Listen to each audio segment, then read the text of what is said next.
இனிய இதயங்களே, சாண்டிகுமாரின் சொந்தங்களே, அனைவருக்கும் அன்பு தமிழ் வணக்கம். நான் உங்கள் சந்தோஷ்.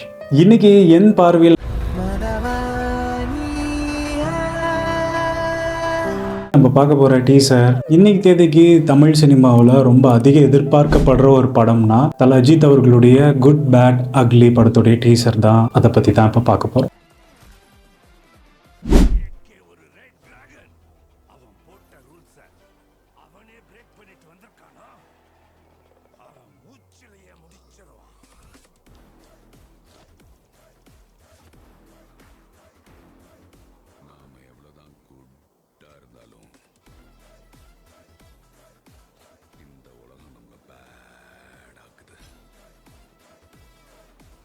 என் பார்வையில் டீசர் எப்படி இருந்துச்சுன்னா, அஜித் சார் இது உங்ககிட்ட முக்கியமாக இதை சொல்லி ஆகணும். ஏன் சார் இவ்வளோ நாள் ஏன் உங்கள் ரசிகர்கள் உங்களை எப்படி கொண்டாடணும்னு நினச்சாங்களோ அந்த படம் தான் இது, குட் பேட் அக்லி. ஒரே ஒரு விஷயத்த மட்டும் என்னால் சொல்ல முடியும், இந்த குட் பேட் அக்லி மற்ற ஃபேன்ஸுக்கு பிடிக்குமா இல்லை குடும்பங்கள் கொண்டாடுவாங்களான்னு எனக்கு உறுதியாக சொல்ல முடியாது. ஆனால் அஜித் சார் ஃபேன்ஸுக்கு இந்த படம் ஒரு ட்ரீட்டாக இருக்கும், கொண்டாடி தீர்க்க போகிறாங்க. அந்த அளவுக்கு ஒரு படமாக இந்த குட் பேட் அக்லி இருக்க போகுது.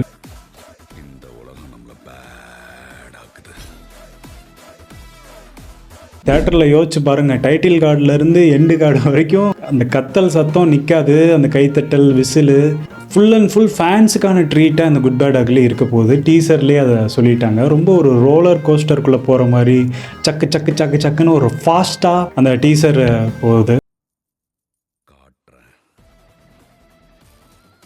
ஆதிக் ரவிச்சந்தர் பக்கா ஃபேன் பாய் சம்பவத்தை பண்ணியிருக்காரு.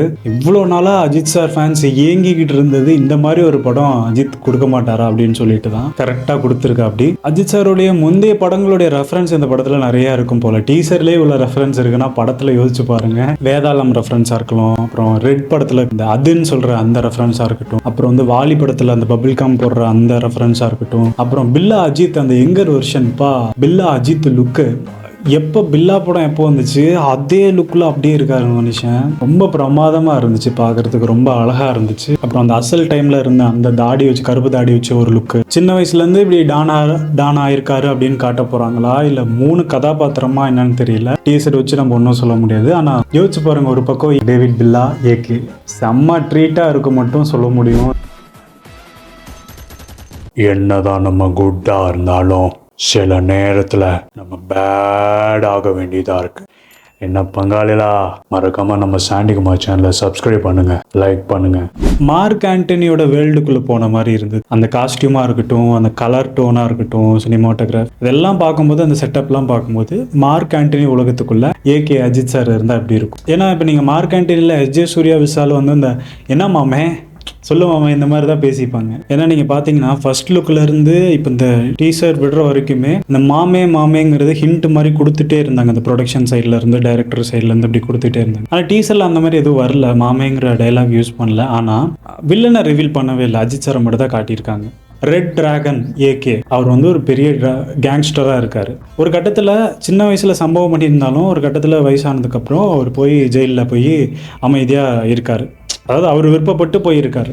ஒரு கட்டத்தில் வெளியே யாரோ ஒரு வில்லன் வந்து குடைச்சல் கொடுக்குற மாதிரி இருக்கும்போது அவர் விருப்பப்பட்டு தான் ஜெயிலில் இருக்காரே தவிர கட்டாயப்படுத்தி போலீஸ் கட்டுப்பாட்டில் இருக்கிற மாதிரிலாம் இல்லை. டீசர்லேயே ஒரு இதில் பார்த்தீங்கன்னா ஜெயிலில் வந்து போலீஸ் ட்ரெஸ்ஸை போட்டுட்டு அட்ராசிட்டி பண்ணுற மாதிரி இருக்கும், ஒரு ஃபைட் சீன் இருக்கிற மாதிரி இருக்கும். அப்போ வெளியே ஒரு வில்லனை எதிர்க்கிறதுக்கு தான் வராது. சொல்ல முடியாது, நம்ம எஸ்ஜே சூர்யா கூட இருக்கலாம்.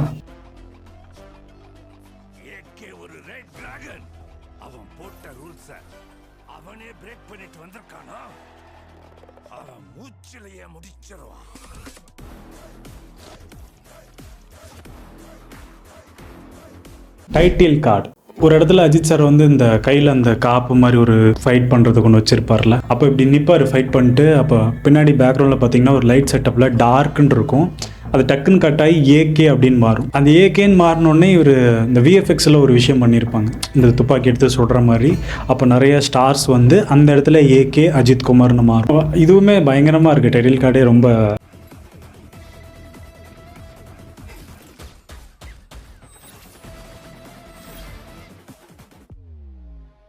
ஓவராலாக குட் பேட் அக்லி ஒரு பிளாஸ்டாக சம்பவம் பண்ண போது அதை மட்டும் டீசர் பார்க்கும்போது நமக்கு தோணுது.